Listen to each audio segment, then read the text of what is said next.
Thank you for joining us for Women Empowered Live, where we gather weekly to explore principles of self-defense and how we can apply them to face life's greatest challenges. Yeah, I'm Victoria Gracie. And I'm Eve Gracie. And we are so excited to have you here. Thanks for joining us.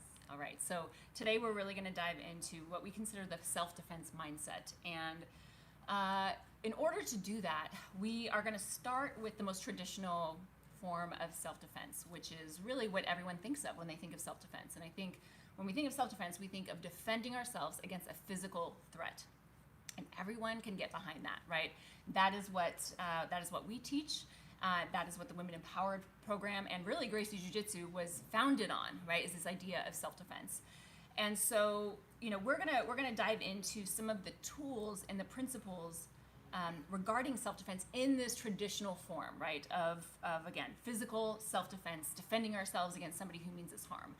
But then we're going to take it one step further. We're going to go a little deeper and see how we can apply these same principles and the same mindset to other areas of life and how that translates. Yeah, and I think it's important to make a distinction between these techniques for the scenarios and then the mindsets and how those can really drizzle into all these other areas that we're excited to share with you today. So let's just get into it. Let's go into it. So when we talk about the tools, right, self-defense tools, again, each of these tools, we could literally do an hour talk on each one of these, right? So we're going to kind of... Which we might. We might at some point. But right now, we're going to kind of touch on them. And I think most people can get behind these tools or maybe even understand a general idea of how they can be applied for self-defense situations. The first one is the awareness, right? Awareness principles. And I think everyone has heard this when it comes to self-defense, just this idea of being aware of your surroundings, being able to identify a threat, a potential threat, and being almost willing to identify that. And I think that without, again, making it too much of just like a blanket statement of just be aware all the time, right? I think that there are some interesting things that go along with why some people feel like they are more aware than others or have this kind of heightened awareness. Or hypervigilant in general. Right. I think a lot of us also have life experiences that have made us even more hypervigilant. Absolutely. In our awareness and understanding of our surroundings, as well as our normal come and go. We see people who do things each way and we're like, yeah, I'm gonna keep an eye on that person. Right. I think that there's probably two reasons why, let's say, somebody may not feel like they are as aware as perhaps they could be, or feel like maybe they want to be. I think one of those is life experience. It's this idea that like, oh, I live in a safe neighborhood. Yep. Nothing bad has ever happened to me. Things like that don't really happen. So their awareness level might not be where, like you said, somebody else with life experience of saying, no, threats do exist out there, and I just need to be aware of what those look like. So that might be one reason why people don't have that kind of, that inherent awareness principle down. The other, I think, is that, and this is a little bit deeper, but it's interesting, and I realized this once I embarked on my self-defense journey, that I think it's difficult to face something that you don't feel prepared for. If you don't have the tools, why go into it? And you're not going to build a house without your hammers and your nails. Yeah, and I think that when it comes to awareness, I think that we are more likely to be aware if we also have an idea or a plan as to what we would do if what we're aware about, meaning this potential threat, were to happen. And this comes into just how a lot of people cope, which is like denial, right? So if there's a threat right in front of you, but you're like, I can't handle that right now, you're just like, oh, it doesn't exist, not a problem. Yep, I'm just gonna keep going this way and not acknowledge the threats around us because it's almost overwhelming to even think about how to address them. And so it's interesting how once somebody becomes well-versed in self-defense techniques and these other principles that we're going to talk about, you are actually more likely to just have this kind of an overall awareness of your surroundings because you have kind of looked at each of those potential scenarios. You have been there in your mind before, and it's not even in this like paranoid way. It's just in like, oh, okay, I could see how that could become this, or that could become a problem, or that could be a potential threat. And just having that solid background and feeling like you would know what to do if something happened, will allow you to feel more aware of your surroundings. Yeah, and I want to give a little empathy to the idea that we are inundated with either news, social media, and information and friends on like the negative stories that have happened. Oh, my friend, she got robbed at a liquor store, or I saw a woman get kidnapped on Instagram. And all these news stories can be an overwhelming sense of lack of safety in our life, and that feeling of fear can really take over yourself. So it's not wrong to go into denial or to detachment, to have these coping mechanisms to be like, I don't want to be aware of those things. But it is important to know that having knowledge of, oh wow, that kidnapping happened in these kinds of ways, I can be hyper vigilant on knowing that I'm not going to go to my car by myself with my kids in a dark alley without the light over. I would maybe ask for an escort out. So when we talk about this hyper awareness, that doesn't mean that, you know, it's wrong for you to have these coping mechanisms, to not want to know about these things. It is a protective measure in itself, which we'll get to in further into the talk right now. But it is important for you to recognize that the knowledge that you have of how situations go down, where you are, and understanding that you have tools to get out of it, this awareness principle can be a life-saving tool. And that, coupled with our next one, which is intuition. Hold on, sorry, before Yes. we go, I Yeah. have to say one more thing about Tell me. Which is also, I think that, again, when we talk about awareness, it can feel overwhelming. When we just say, sorry, women, you have to be aware all the time, every day of your life, right? This is your job, just be aware and nothing will happen. That is a very oversimplified version of what this is, and it's heavy. It's putting this responsibility on us of like, great, now I have to be, you know, ready to fight anyone at any moment. And that's not what we're saying, and that's not what we're exploring. And we talk about it in the context of the triangle of victimization, which is basically this recognition that in order for something potentially bad to happen or for something violent to happen against you, there has to mainly be an opportunity, right? A predator, a target, and an opportunity. That opportunity is what we're training ourselves to say, is this a prime opportunity for someone to maybe take advantage of this because there might not be bystanders around? Sure. So we're always looking for those, but we also don't want to feel this overwhelming weight of I have to, you know, go around every single day defending myself from every single thing. So it's this kind of balance of knowing, like, and this is where it comes into the next one, right? Yes. So the next one is intuition. Oh, and intuition is so important because all of our lives, we have a bodily understanding. We're animalistic by nature, primal. Our body knows energetically when things start to turn south, when the lights start to dim, when noises start to happen, that we're going, this doesn't feel right. And when our body responds that way, what have our parents told us since we were little? It's okay, you're okay, we're okay. And we have also been somewhat groomed into denying our body's natural instincts. This goes into family members and different things that could happen. We're like, he's fine, he's just your uncle. And you're like, he's creepy. So all of these intuitive measures, we want to lean into this. We want to get back in touch with what intuitively we do know, so that when stuff starts to make red flags or signal internal alarms, we can actually be in touch with that and go, where is this an actual fact and figure that I should be aware of? And where is this a previous potential trigger that intuitively I'm touching in bodily response to? Yeah, great point. And it's just so amazing. Like, intuition is this incredible thing that, like, when you really think about it, it's like a superpower. It really is. And many people have this ability, and specifically, I mean, many women, like, again, this is a primal thing that when you're protecting your child, like, you have these, like, abilities to just, like, these spidey senses of sensing danger. Yeah. But like Victoria said, we have these inherently in us, but because potentially, not for everyone, but for many people, their intuition has been dampened over many years, and that looks like, you know, that comes in the form of, oh, you're overreacting, or don't make such a big deal, or don't make such a scene, or all of these things that make you question your intuition. Yeah. So this is when you go, okay, at the core of self-defense is, and I encourage everyone to read The Gift of Fear by Gavin DeBecker, but this is a gift. The idea that our bodies have this sense of, like, this doesn't feel right, or that pit in your stomach, or whatever that looks like for you, that is a gift given to us where we go, I gotta trust that. And so getting back in touch with our intuition and trusting our intuition is a huge part of self-defense. And that's just even asking yourself, why does this person keep making me feel weird things in my belly? Not like the good butterflies where they're like, oh, he's cute. But like, there's something about him that keeps making me feel unease. I need to explore that feeling more, not necessarily explore that person more. Does that make sense? So it's getting back in touch with our intuition and really honoring, wow, you feel fear here. Why? and ask yourself, is this a previous experience that's coming back up again, that's unresolved, unprocessed, unhealed? Or is this something new that I'm trying to ignore because all my friends think he's cool? Oh, because he's a coworker, so he should be safe. Or because he's my boss, an authority figure, so I want to like him, and I also want to do well at work. So you have to ask yourself, am I justifying my intuitive downplaying by other reasons because I want it to be better? So good. So the next tool is distance management. And this is one that we preach all day, every day in Gracie Jiu-Jitsu, and it's like such an important principle. And I think there's one side of this that everyone gets behind and goes, oh yeah, that makes total sense. If you can just get away from somebody, great, right? Like, if you can manage distance and stay away from somebody who is potentially trying to hurt you, that seems like we can all get behind that. So run, right? If you can, run, get distance. And we talk about this safe distance of punch protection being at least 2 arm lengths away from somebody.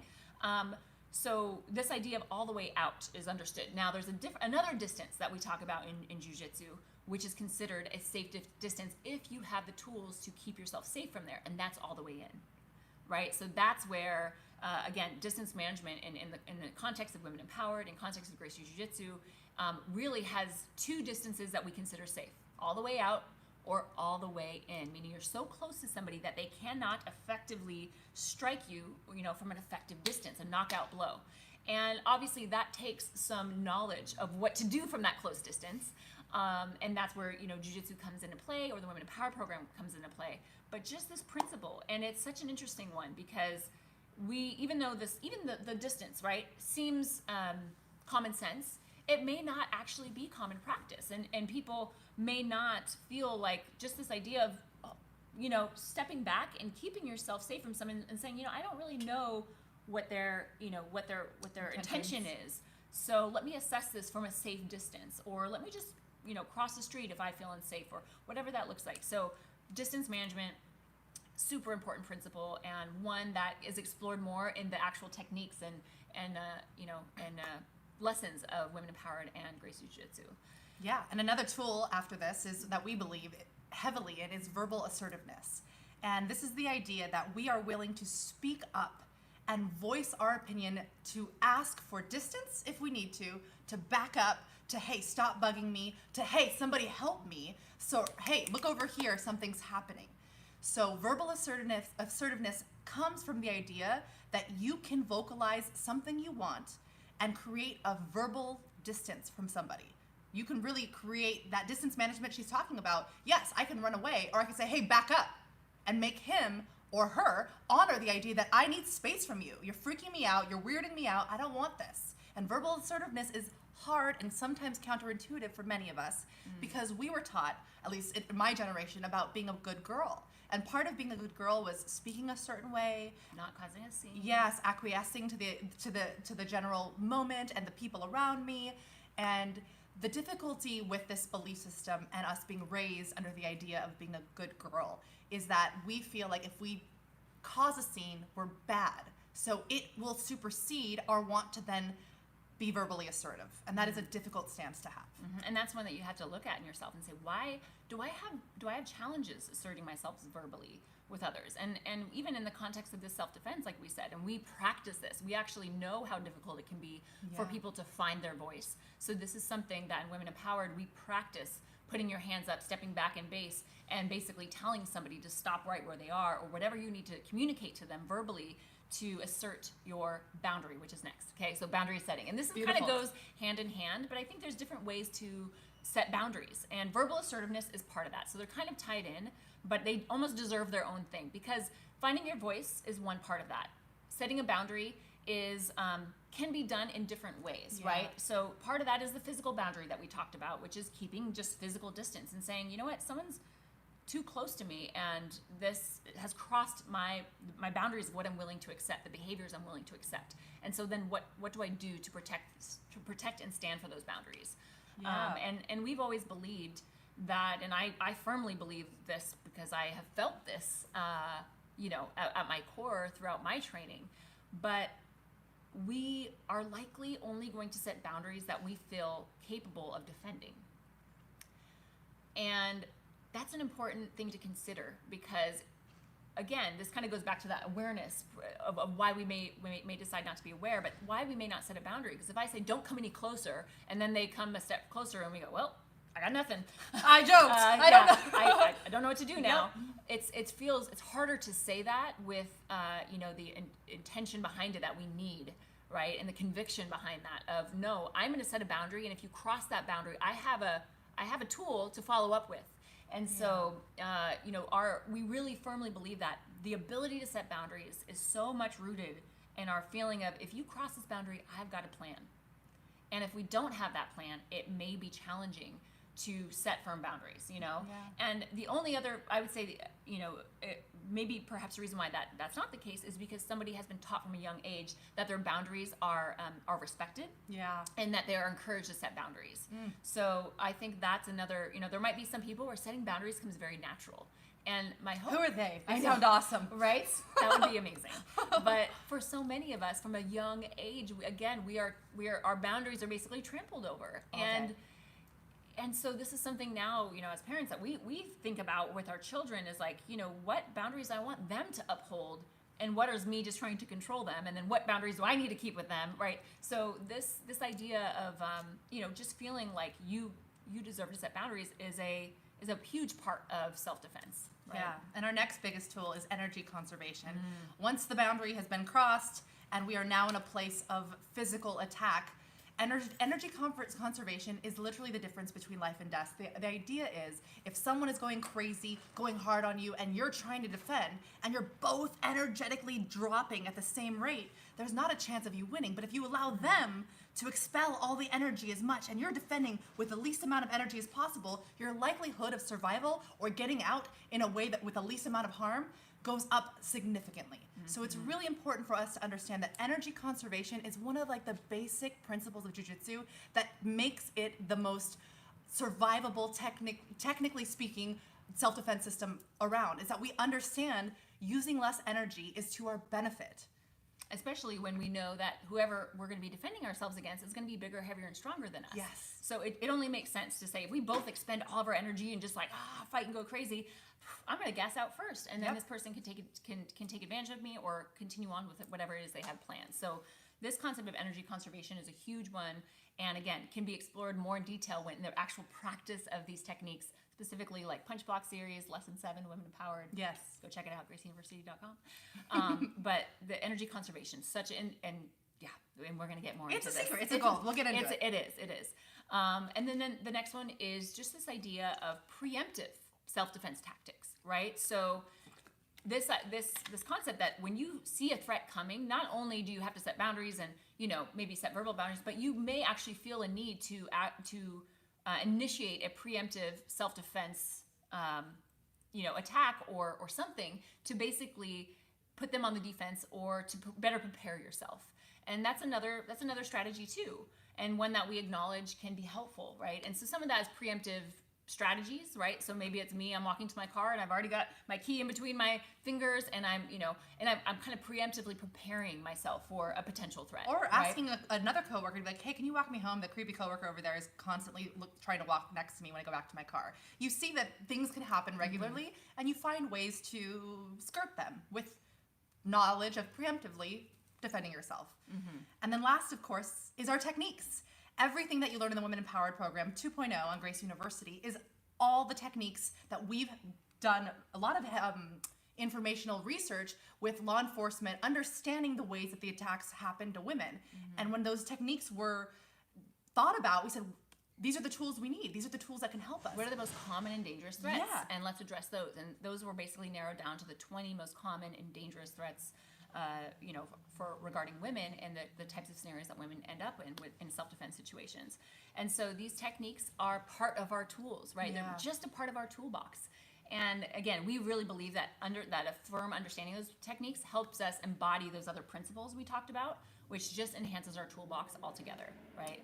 But these tools are nothing without a certain mindset. That's right. So now we talked about the tools, we talked about the principles, but what is the self-defense mindset? What is the mindset? It's just thinking about being self-defended. Right. It's just self-defense. I'm Got going it. to defend myself. Yes. No, it's so much deeper, you guys. We're going to go deep with this, okay? What is the self-defense mindset? What is required for you to be able to deploy these tools and principles and techniques? What is required? Think about it, okay? It is the fundamental belief that we are worth defending. What?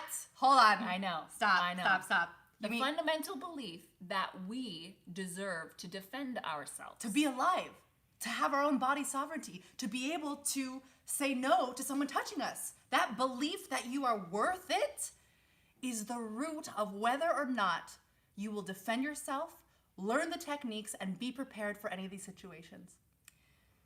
And that sounds simple, right? It sounds very simple, especially since we're still talking about this traditional form of self-defense where we have this idea perhaps in our mind of, somebody who is stalking us in a parking garage and tries to, abduct us, right? Let's just use that example. We all go, of course I'm worth defending. Yep. I would fight to stay alive in that. Maybe we've embodied that idea, right? So maybe everyone here says, you know what? I would totally defend myself. I believe I'm worth defending against, this creepy guy in the parking lot or the drunk guy in the alley or whatever that might be, that we, again, have this kind of idea, this kind of superficial idea of what self-defense looks like. And mainly right? because I need to stay alive. I want to stay alive. That is so primal in all of us. Your body is working every minute of every day to stay alive. So naturally, when your life is being threatened or at risk by some scary thing to come or human, naturally, yep, I'll do whatever it takes to fight against them. And that's a good place to start. We like that so we starting hope point. that you guys are here with us, and if not, that's a question to talk to yourself about and go, wow, I got to work on this. And how do I get to a place where I will, really feel like I can and will defend myself, and I deserve that, right? But let's assume we're all on. Let's start here at this. Let's start here, right? So let's say that we all say, yes, I deserve to defend myself against that guy in the parking lot. I deserve that. I'm gonna live. I'm gonna survive. Let's go a few steps deeper, right? Do we apply that same mindset to other threats against us? Now, what kind of threats are we talking about? Maybe not the physical threats. Maybe psychological threats, right? Maybe threats to our health. Maybe emotional threats. So, do you have that same conviction about defending yourself against this guy in the parking lot as you do against defending yourself against your abusive coworker or your sister-in-law who has been driving you nuts? No, I'm just kidding. I never do that with her, just so you know. It's not me. Or your husband, right? Or your children. Oh my goodness, my children run all over me sometimes. Or again, these lifestyle choices, health, your health. Are you defending yourself and your health? These are threats to your livelihood. Your physicality or your food. Our own dreams and ideas. Do we defend our dreams? Do we defend our goals in life with that same conviction? The worst one or the best one. Yeah. Do you defend yourself against yourself? Your mind, the thoughts that you think, the feelings that you're feeling, the self-deprecation, the limiting belief systems, the ideas that maybe I'm not worth it or I can't do it. Do you practice self-defense against your own self? And the indoctrinated ideas that maybe were given to you by your parents, that were given to them by their parents? Or do we just blame? Or do we just say, oh, well, they did this to me, so it's their fault? We have to own that self-defense roots into every aspect of our life. And if we're gonna get serious about the traditional sense of self-defense permeating into everything that we can do, we have to be honest with where we actually have control. And that's almost everywhere in our circle and our bubble. So let's talk about how we can now apply those same tools, the same principles of self-defense, but to other areas of life that could potentially be threatening to our livelihood, right? And let's just start from where we did with the self-defense. Awareness, right? Are we aware of the unhealthy relationships around us, right? Are we aware that somebody is making us feel unsafe, even though they're supposed to be our, friend, or everyone else likes them, or maybe it's somebody you're dating, right? Are we aware of that? And are we willing to kind of open our eyes to the possibility that there might be threats that we're not feeling really prepared to face yet, Yeah. Right? So just having that awareness in life, right? Are you aware of even yourself and the thoughts that you're thinking? Are you aware of the friends that you happen to hang around with that are perpetuating an idea or a lifestyle that you don't want to be a part of, but you've allowed this friendship to continue past its growth point, past its okay point, and now you're just allowing that insidious ideologies that you don't even want to be a part of your life to continue to come in it? Are you aware that that's even happening? And are we using our intuition, right, on a daily basis? Are we not just, again, in the parking lot, but are we really listening to our intuition about what we feel like is right for us, or what we feel like is healthy for us, or what we feel like is hurtful towards us? Are we listening to that? Because let me tell you, every time I've had an intuitive thought about somebody doing something wrong to me, guess what? I've always been right. Always. And that's always the rule I give all my friends. I'm like, if you think something, for example, if you're in a relationship and you think that person is not either being, loyal or honest with you, you're 100% right. I'm going to tell you this right now. I don't know who you are. I don't know what relationship you're in, but if you have that intuition, you are right. If the red flag came up, at least look at the flag, flag, Are we listening to our intuition, though, right? So that's where, again, we just have to are we using intuition in every area of our lives? In business, are you going, God, I have this feeling that I want to do this thing, but be quiet, intuition. Or are we letting our intuition speak and guide us and lead us, and we are allowing ourselves to do that, right? Distance management, okay? How are we managing distance safely with the people around us that potentially could, the people, the things, the ideas that could potentially mean us harm? And that might mean distancing yourself from family members. That might mean distancing yourself from the television or technology or things. And I'll tell you where I use distance management: with food. Okay? That's the only way I want to keep, if I have health goals for myself to keep myself healthy. I'm on like some sort of a restrictive diet right now regarding, not even a diet, but there's certain types of foods that I can't eat right now for health purposes. Guess what? I don't have those foods in my house. Distance management. I'm preemptively, right, thinking about this. I don't buy them at the grocery store. I cannot have them in my house. I need distance management, because guess what? If those foods are in my fridge or they're in my cabinet, I'm eating them. Okay, that's how that works. So this is another form of, how are we applying distance management to help keep us safe or help manage anything that we feel like could potentially harm us? Yeah. So another idea about the verbal assertiveness in the other areas of our life is it's very common for normal conversations that because we want to keep the peace, we're not willing to call people out. So when people get passive aggressive with us, we start to get a little quieter, or we meet their passive aggressiveness with our passive aggressiveness, and now we're in this funny passive aggressive battle, instead of just saying, hey, I didn't really like the way you said that to me. And it could be someone you actually care about. Like, I actually remember in college, some girl made this really sexual joke about some of the experiences that were happening in our school, and I had to look at her and say, hey, can you not do that? That makes me uncomfortable. And I didn't like the way that it was personifying women as a whole because of their life experiences in college. And it was uncomfortable for a moment, but I knew I had to be verbally assertive, or guess what? The culture of the female friend group that we were having would have been tarnished by the idea that she was keep doing this thing that I didn't want to be around. And I didn't mind possibly leaving the friend group. I knew I had to say something. Hey, that makes me uncomfortable. Can you not do that around us? But why don't we do that? Why don't we have verbal assertiveness? Because we're scared that they might say no. But verbal assertiveness is part of your co-creating tool to create a life you actually want to live. And this might mean to someone, hey, you know what? I need you to do this thing for me. Can you do it? It's about making requests and being able to ask for things and being willing to be heard no. And this is a tool just like anything else that we often need to practice. So this is one where you go, oh, I have a hard time with this. And I would say I probably had this for a while too. And I remember having talks where I went oh, that was really good practice for me. And I got nervous and kind of better. And then I did it and I went, wow, I'm getting better at this. Every time I do this, I get better. Yeah. And this is something that regardless of where you feel like you're at in terms of your use of your words or finding your voice in terms of asserting what it is you need or want, you can start anywhere and you can continue to practice that and get better at that. And this goes along with boundary setting. Perfect right? The segue. next one, right? So again, verbal assertiveness, boundary setting, one and the same. You need one often for the other.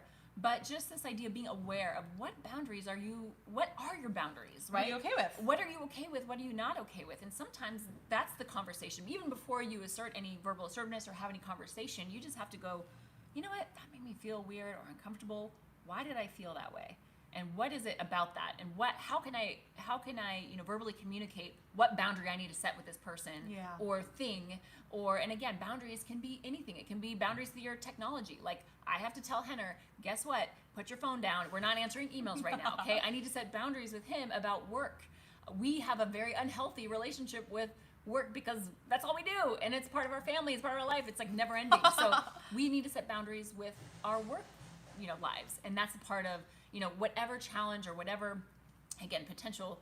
We're calling them threats, but really they are. They can, work taking over your life can threaten your livelihood. It can threaten your health. It can threaten your marriage. It can threaten so many things. So we just have to be aware of those. And this directly affects energy. So energy conservation, being a tool, is to understand what in my life, use your awareness tool to then determine in your energy conservation, what in my life is draining the heck out of me. We call these energy vampires. There are people sometimes in your life that you don't know why, but when you're around them, you just feel depleted of all the energy that you have, whether it's because they don't have their life together, they're in conflict, they are constantly negative. But if you start to feel like, I am drained by this person, by this job, by this ideology, by this kind of playfulness I have with my friends that makes me feel inappropriate, by anything in your life that drains you energetically, it is the biggest self-defense switch to go, I'm not going to allow this anymore. My energy is so important to me that I will stand up for it because I'm worth having beautiful energy and living a beautiful life. Yes. So energy conservation. What areas of your life can you go, you know what? Not for me. I can't put the energy towards that right now, and I need to conserve this because I have I have goals, and you have to think about the long term, right? Yeah. So if we're burning the candle at both ends, or if we're getting energy sucked out of us left and right, that will manifest in other ways. So how are we conserving energy in our everyday life, right? And then again, I kind of mentioned these, but just these preemptive strategies where you go, you know what? I know I am prone to this, and this maybe even comes back to, some of our challenges with ourselves, right? And our fear and our acknowledgement that we are sometimes our own potential worst enemy out there. Yeah. And maybe there's some preemptive strategies that you set up for yourself to defend yourself against yourself, right? And that could be retraining your brain. We've talked about it, not necessarily us, but Evandro and he don't talk a lot about these automatic negative thoughts, the ants that run through your brain, and they just go, go, go, go. How can we defend ourselves preemptively? Like, I know I'm gonna go towards the water, and I'm gonna be scared that it's too cold, and I'm gonna be scared that I'm gonna get wet and not have a towel, and then when I come out, it's gonna be windy. So if you already preemptively think about those negative thoughts before they even come into your mind, you can be ready to go, I know all those things, I'm okay with them, or I can overcome them, and I'm still gonna go into the water. I'm still doing the ocean dive today. That is something that I think has been one of the harder things for me. I get automatic negative thoughts like they just rain in my head. So I really have a lot of compassion for people. If you follow me, you'll see that a lot of my posts are about mental health, because I really relate to this idea that these negative thoughts are, first of all, insatiable. They want to feed off of everything. They will literally feed off anything they can, but they're also never ending. And all I thought about when someone is coming at you, you have to either put up a shield or get ready, they're coming. How can I preemptively, How can I prepare? How can I prepare for war with my negative thoughts? And then, and we can talk about it in a future video, you can learn to reprogram to come at it a different way, but preemptive is a very good one to think about. That leads right into techniques. Okay, so going back to the techniques, right? We talked about it in the self-defense forum, but I guarantee you, any challenge that you are facing right now, right? Yeah. Any potential threat against you, there are techniques to manage, to mitigate, to overcome that challenge. Yeah. And the question is, are we seeking the knowledge, right? So with self-defense, obviously we have the physical techniques that back up our ability to do all of these other things. But, if your issue is, parenting, if you're a parent who's feeling overwhelmed by your children and they're trampling all over you and you're going, how do I do this? There are actually techniques. And I know this because Victoria helped me out with a lot of them. And let me tell you, they work. It's amazing. Just having some tools and techniques that you can pull out of your tool belt, whatever challenge that is. If you're a manager and you're like, how do I do this? I'm managing these people and it's becoming really complicated, right? There are techniques to help, manage people for leadership skills. So what techniques are you investing in to help you face and overcome potential challenges or even any potential threats in your life? I'm glad she brought up the idea of parenting techniques. Something that was really big for me in my journey of becoming a mother was being faced with a few realities of that. My mind has the negative thoughts that it does. My infrastructure of humans around me were all younger than me in terms of not parents yet. So they were not educated in some of the options of ways of parenting styles that exist. I've always had Victoria's. I'm like, you do it first and tell me all about it. Go have kids. Go get married. Go. Everything, Give me guys. all the deeds. It's happened this way, and I'm down. I'm right in front of her, taking the bullets. Boom, boom, boom. You got this, Steve. She has. And I'm still like, that's why our sisterhood has been built so strong. But when understanding this idea of parenting for me in my journey, I realized that I had to really build my own self-defense mindset by honestly failing forward. So first I had to become aware, and I had to be aware of my parenting strategies. And I was like, oh my goodness, first of all, there's a million styles, but also I didn't like how I was raised. And I know that because I have my own childhood traumas from it.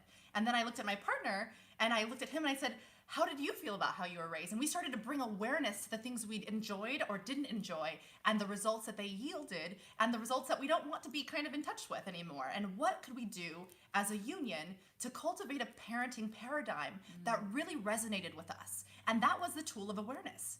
And it's hard because when you're drowning in that newborn stage, or in the, what do you do with this kid? Are they still alive? That's all that matters. It's very rare that you'll go, let me bring some awareness to the situation and see if I'm going to create the parenting paradigm I love. You just want to keep the kid alive.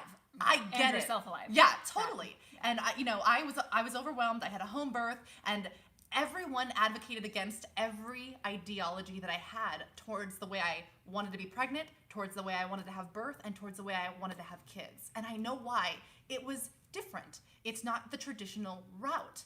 So that awareness of going, I'm willing to step out, was big for me. Yeah. Which led to my intuitive nature.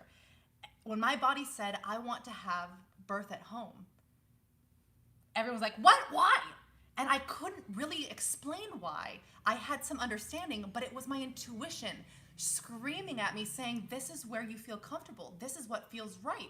And then, of course, there's scientific reasonings that I could prove to it, but none were enough to battle everybody else's automatic negative thoughts, fears, and ideologies. It was a tough battle for me for a while to say, no, I want a mother like this. I want a birth like this. And I want a parent like this, intuitively. And when you battle with someone on intuition, that's a hard battle to go in. But I had to lean into that tool. I had to stick to my intuition. And to me, 7 years later, it's paid off. Yeah. I think so.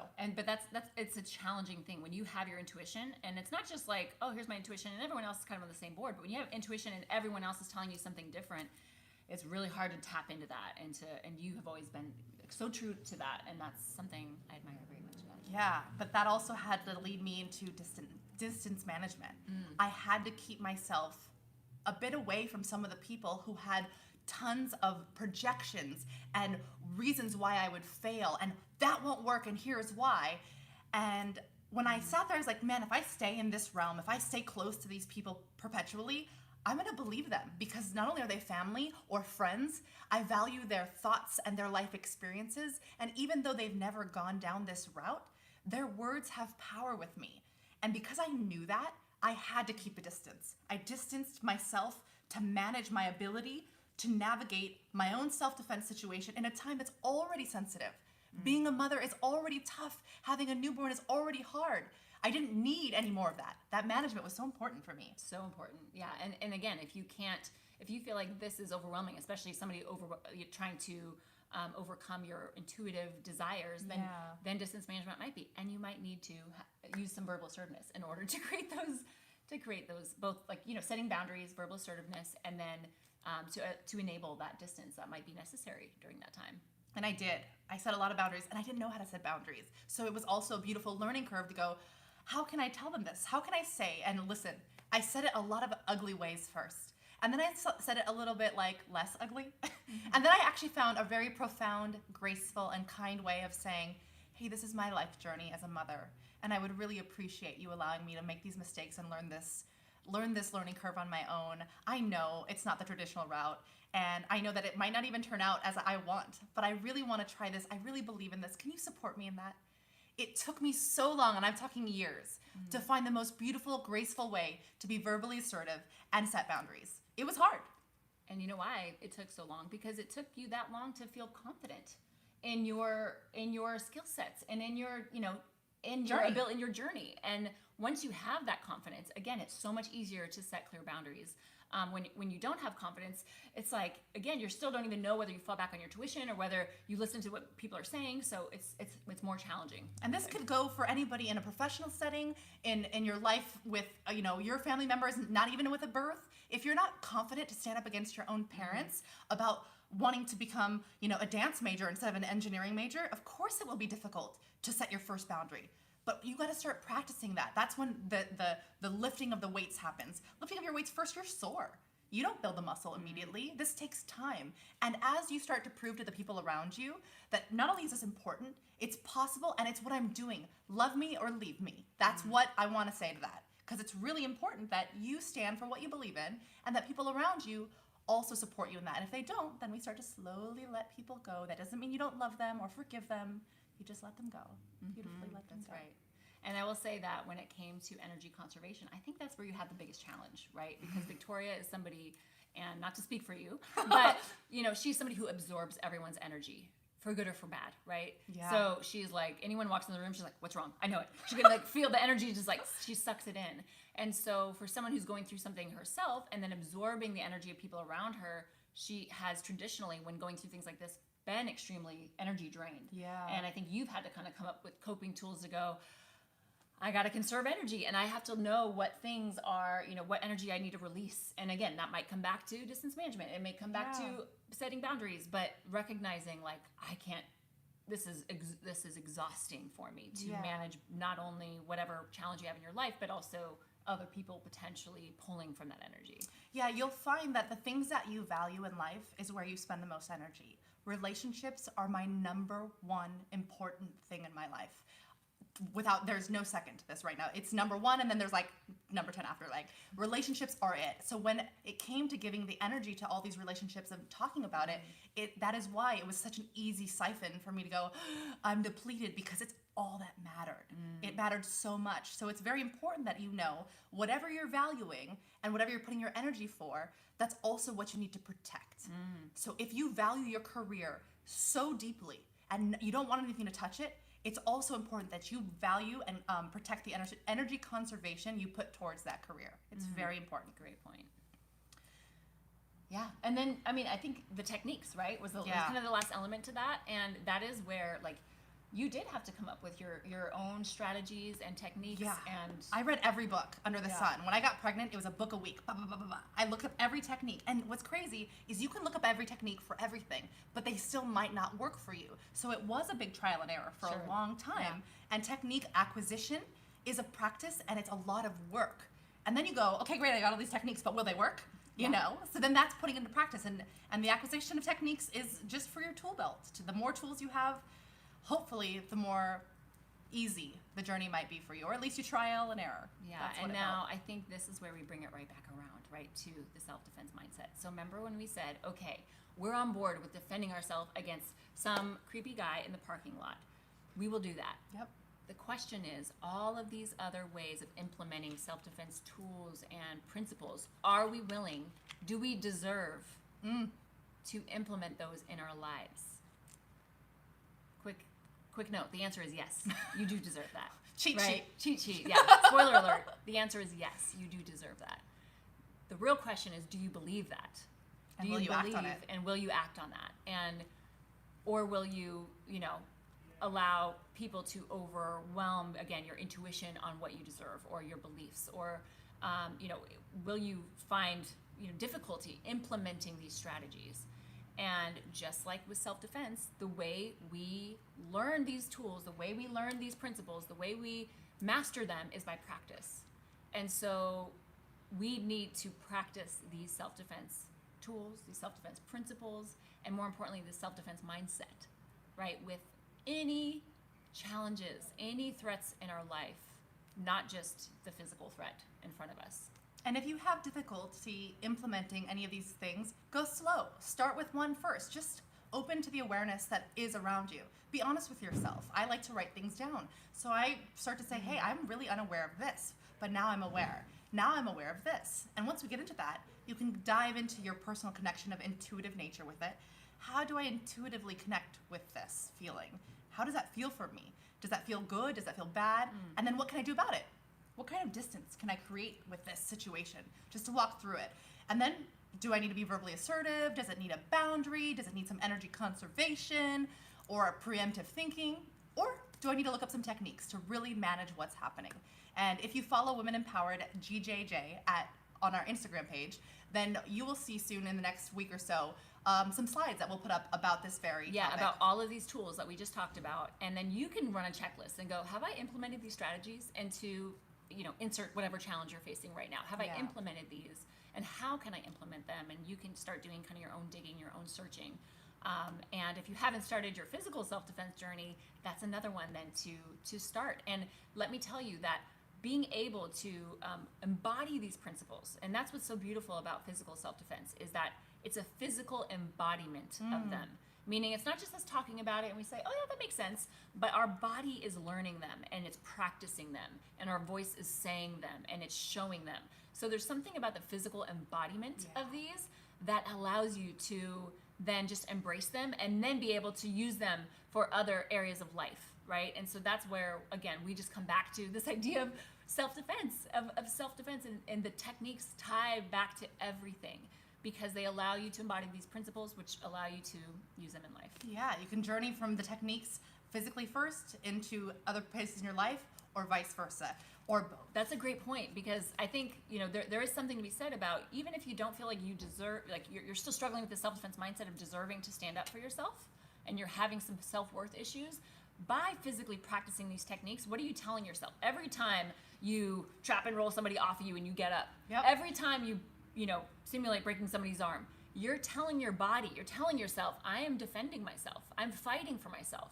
And so it's actually some internal messaging that's happening as you're physically practicing these self-defense techniques, which then go, wait, if I just invested into all these physical techniques to defend myself against, a predator, I need to be using these in all areas of my life. And yes, I deserve to defend myself against anything. And one of the most critical steps to building confidence is to feel capable. And the beauty of the Women Empowered program and the Jiu-Jitsu techniques that you learn is that in a very short amount of time, you go from not being able to execute this move to feeling incredibly capable to even mastering a technique in the shortest amount of time that you imagine it could be possible. Like learning a dance move. A couple times of practice, you're like, oh my gosh, I just broke his arm.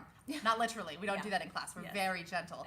But it's important that you know that you can. And that is a seed to the confidence building that we want to help everyone around us, including ourselves, continue to build. So good. I feel like I could say more, but I want to just let it sit in. Let it sit in. We could talk about this all day, but this self-defense mindset, where are you applying it in your life? And where are you potentially not, right? Where do you go, ooh, I got some work to do. And I have some areas I need to work on. I'm sure you have areas you need to work on. All of us. Right? All of us do. And there's some areas where we might be like, oh, we're nailing self-defense in that area, but over here, we need a little more focus. So we are going to be posting up all of these tools on our Instagram. We also wanted to announce that we are creating our own, a separate YouTube page so that we can create more women empowered content and that you guys will be alerted to it. So that if you go back to our Instagram and you can swipe up and you can find the page there. We need a certain number of subscribers to be able to have a page and to go have live. A name. But then we can't, So anyways, find us there and we'll be putting out more content, more discussions, more talks, more techniques, everything about self-defense, women empowered, and how we can apply it to our everyday lives. Yes. So thank you so much for joining us today. We really appreciate your time, your heart, your messaging. We see a lot of the writing over here. We have Instagram Live going, YouTube We'll go Live back going. and read all the comments to connect with you guys. And we know your time is really valuable and how you choose to send it and give it is really important. So we just want to express our deep gratitude and we hope that you have a self-defended day. Nailed it.